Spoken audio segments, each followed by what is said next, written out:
Hello to my returning subscribers. Welcome back to another video. Thanks so much for tuning in. If we haven't met each other before, I'm Liz and I'm just here to candidly share the things that I'm learning on the path to getting to know the best version of myself.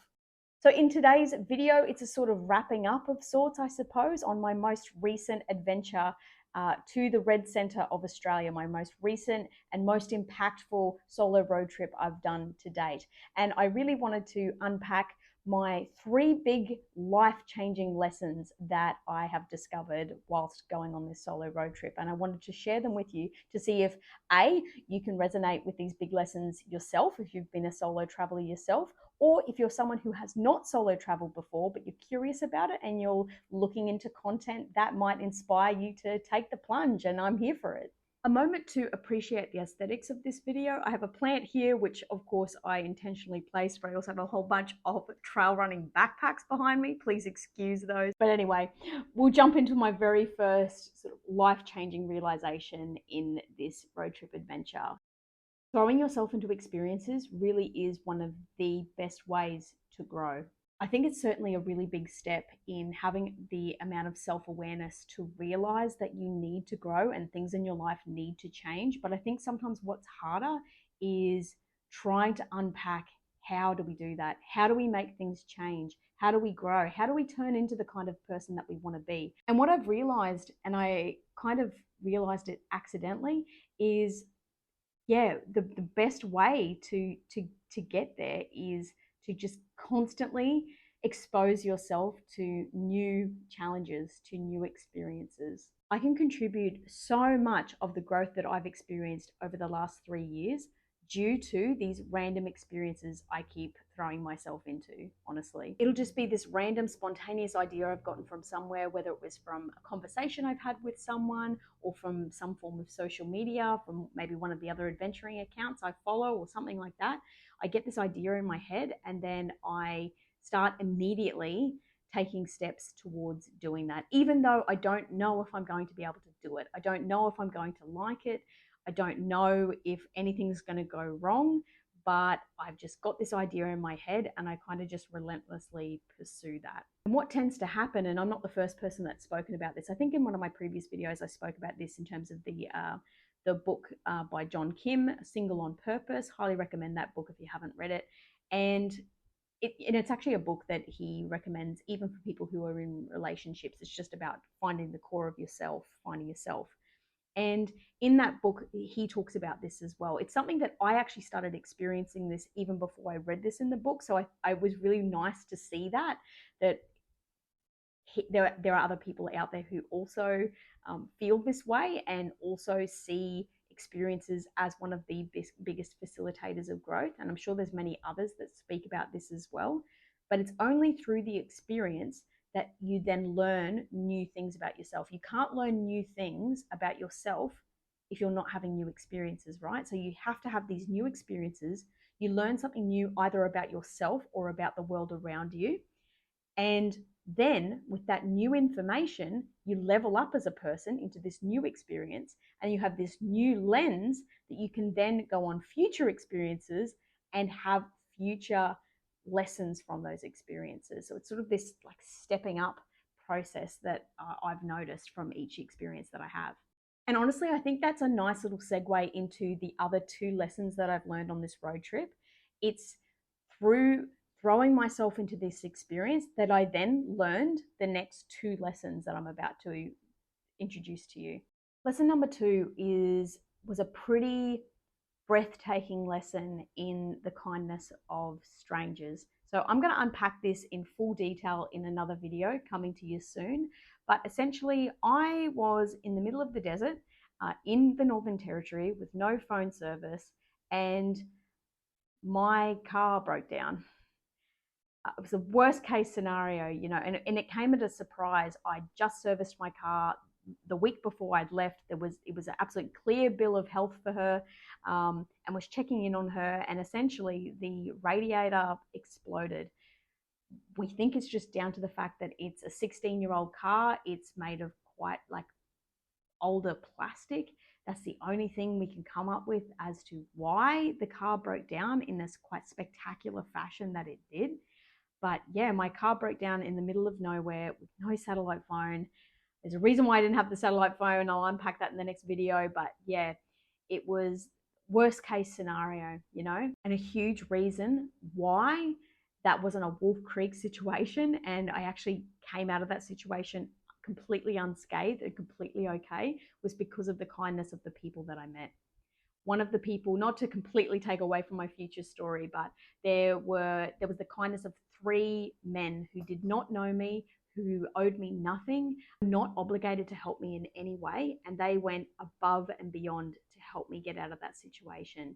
And the combination of their kindness, a bit of luck, and some good decisions made on my part, that's why I got out of that situation. But yeah, there really are some good people in the world. And, you know, I'd known that before, but I think I'd never quite experienced such compassion and care from complete strangers. I've experienced compassion and care from people I know well, but never from complete strangers like that. And it's been a bit of a game changer in terms of helping me see things a little differently. You know, there's a lot going on in the world. There's a lot of evidence to help us see that there's a lot of ugliness in the world and people being very unkind to each other, and that's very valid and that's very real. But I think sometimes that has shrouded my full perspective, and it's although that's a truth, it's not the whole truth. Another coexisting truth is that there are really amazing people out there who genuinely want to help you because they just want to help you and they want you to be okay and they want to take care of you. And it's really helped me see there's so many different versions of community. You know, there's the community that I come from, there's the community of the people that care about me, and then there's community anywhere you find it as well. And it's really inspired me to make sure that I'm that kind of community to the people I run into on the road as well. And I noticed this on particularly on the isolated road in the Northern Territory. I think because there's fewer people on the road out there, and you might get that in remote roads in any state in Australia. But what I noticed more so in the Northern Territory than any of the roads I've been on in Queensland is because there's fewer people on the road, it's a bit more isolated. I would say like 90% of the people I drove past did the old wave from the steering wheel. And even that was just, it really put a little spring in my step, like just that we're all just saying g'day to each other. It was just this little acknowledgement, this little nod that, yeah, I'm by myself and yet I wasn't alone. And that was just really heartwarming. It was a bit of a faith in humanity restored event going on this road trip for sure. And even after the breakdown, there were still really sweet people that were helping me out. Spoiler alert, I survived, and I managed to get home. But another stop off on my way home, there was what I thought was another issue with the car, and I popped the bonnet of my car, and immediately a gentleman and his wife just came straight over to, oh, what's going on? What's going on? And immediately wanted to help. And then after we like realized it was nothing wrong with the car, it was embarrassingly, I'd run over like a tumbleweed, and the tumbleweed had gotten stuck under the car. So that's what the scraping noise was. Anyway, I was like popping the hood immediately. So I'm like, oh my God, what else has gone wrong? And they were just so sweet about it. I was embarrassed and they were so sweet about it, and then invited me to go to the pub with them for dinner that night. And we had a couple of beers and a pub meal together, and it was just really heartwarming. And I met people like that the whole time while I was on this road trip. Just so many kind, welcoming people. At Uluru, I was invited, I don't know if I mentioned this in the last video, but there was another like two couples that were there, and they were having like a little wine and cheese moment while we were watching the sunset over Uluru, and they invited me to their little wine and cheese moment as well, and like welcomed me like I was like a family member, a long lost random family member. So just so many incidences like that where people were just super warm and kind, and it really, yeah, reinforced to me, where am I showing up like that to the people I run into in daily life? And a good reminder to keep going with that. Lesson number 3, and this was a heavy one. This was a really big one. So something about me, something about the healing that I've done is I've realized, I've mentioned this on videos before, but if you're new here, I have been healing a lot from something that I think a lot of us find relatable. Unfortunately, people-pleasing tendencies, codependency tendencies, hiding our true selves because of trauma, because of mental health, because of experiences that we've had. And this last lesson really hit that home. So what I have noticed about myself, it is something I noticed about myself prior to going on this road trip, is I've had this ongoing narrative about myself. And that is, and it's contradictory, because it's like, I probably come across as a confident person, because 90% of the time I am actually quite a confident person. I am getting to the point where I know myself quite well, and I do love myself, and I do very much acknowledge what I offer and what I bring as a person. So that exists. And at the same time, there are these other parts of me, as Nicole LaPera from the Holistic Psychologist speaks about, is that we have this negative dialogue in our heads, we have these thoughts in our heads, and our thoughts aren't always our own. You know, we have these negative ways of thinking, these toxic ways, these self-defeating ways of thinking, and they've not necessarily been self-generated. We think that's the truth of things. We think that's our own narrative, and it's not. It's a narrative that's been put there from society, from our experiences, from family members, from our childhoods, etc. And I've noticed in myself that, yeah, I've had this negative, in spite of having pretty decent self-esteem these days, I still get caught having this narrative where it's like, oh, I'm just a mess. Oh, I just don't really know what I'm doing, you know? And there's a few reasons for that. I have some insight around why I think I've done that. I've done that. That's been a pattern over all of my 20s, and yeah, it still followed me into my early 30s, where it's like a people pleasing thing. It's a way of undermining myself so that I'm relatable. It makes me a bit more approachable. It makes me less intimidating, and therefore more likable. And so people won't reject me, and people won't abandon me, and people will like me. So it's all very codependency, people pleasery. And I'm not saying that to be highly critical of myself. It's just being accountable and calling myself out on things that I want to change for myself. So I have noticed that in the past. I have been calling myself out on that in the past. But the other thing is that I think it also comes from a place of, and this is what's weird, is it's like you can have self-esteem and still have self-defeating thoughts, right? That some part of me has still believed that. Some part of me has genuinely believed that I don't quite have it together, and that I'm just a bit of a hot mess, and I don't know what I'm doing. Like, I could never call myself like this put together bad bitch who's got her shit together. Like that is absolutely not something I could say about myself, that I have my shit together. Like it's almost like been my brand to not have my shit together. And on this road trip, like I actually said it out loud while I was driving. That talk came back in my head again, and I literally said out loud, enough of that. And at that moment, I decided I was not going to say that about myself anymore. You are not saying you're a mess anymore. You are not saying you're incompetent anymore, because guess what? You're actually not. What I've done the last 3 weeks is what I was saying to myself. What you've actually done over the last 3 weeks, in terms of having the courage to go on a solo road trip for nearly 3 weeks, you know, in the middle of nowhere, you know, completely self-driven to do that, literally and figuratively.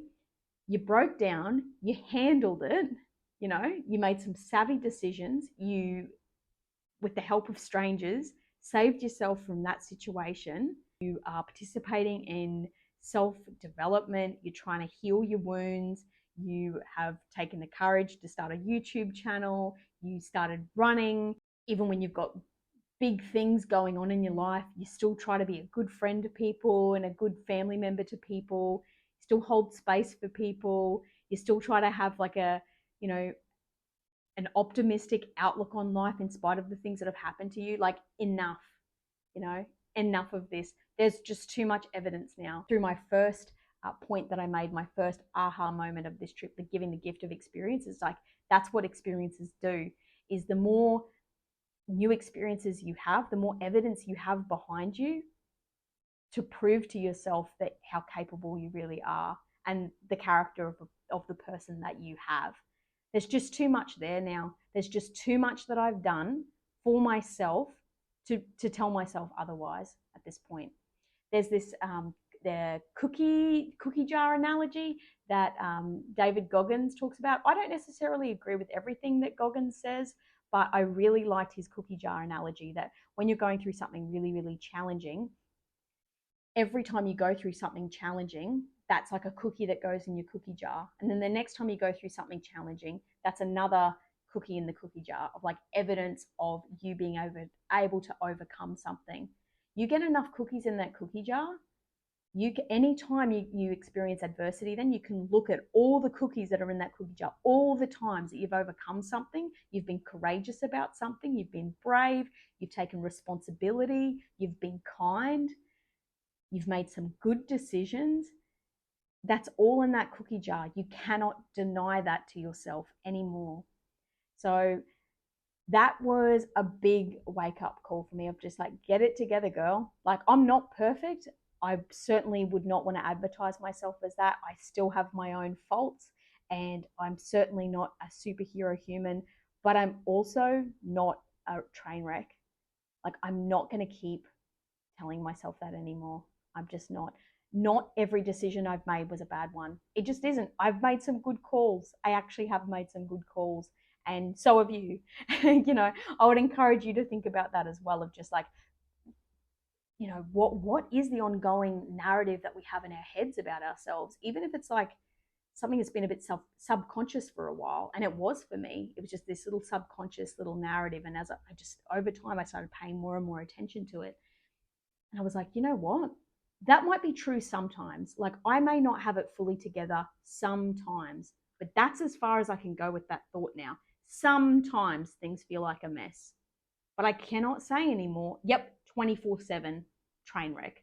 It isn't. And I would argue that it isn't for most people, particularly people on YouTube watching videos about self-development and self-help, right? Like, you've made some good calls in your life. I don't know if this video is one of them, but you've made some good calls. You've made some good calls in your life. And it's like, enough of this, enough of saying that we are incompetent and we cannot do things. So there you have it. They're my 3 big take homes that I've had on this most recent solo road trip. I so recommend it. If you haven't done it already, do give it a go. Just start small, just start small. Even for me, it was just like staying the night, just a few hours away from town, just like a little overnighter somewhere, then you can go on a proper road trip that's maybe just a couple of days, and then you might expand it by a week, and just baby steps, just step through it. Every bit counts. So don't feel like you have to go from 0 to 100. But if it's something that you've been called to do take that seriously and do start taking some steps towards it, because you just have no idea what you're going to learn about yourself and learn about the world when you do. So that's my little inspo from me to you. I'd love to hear in the comments if you have done some solo road tripping yourself and what you found, what lessons you've experienced as a result of doing that. And if you haven't been on a solo road trip before, I'd love to hear from you as well. What are you planning on doing, and what are you hoping to achieve when you do that? Thanks so much for watching, and I will see you soon.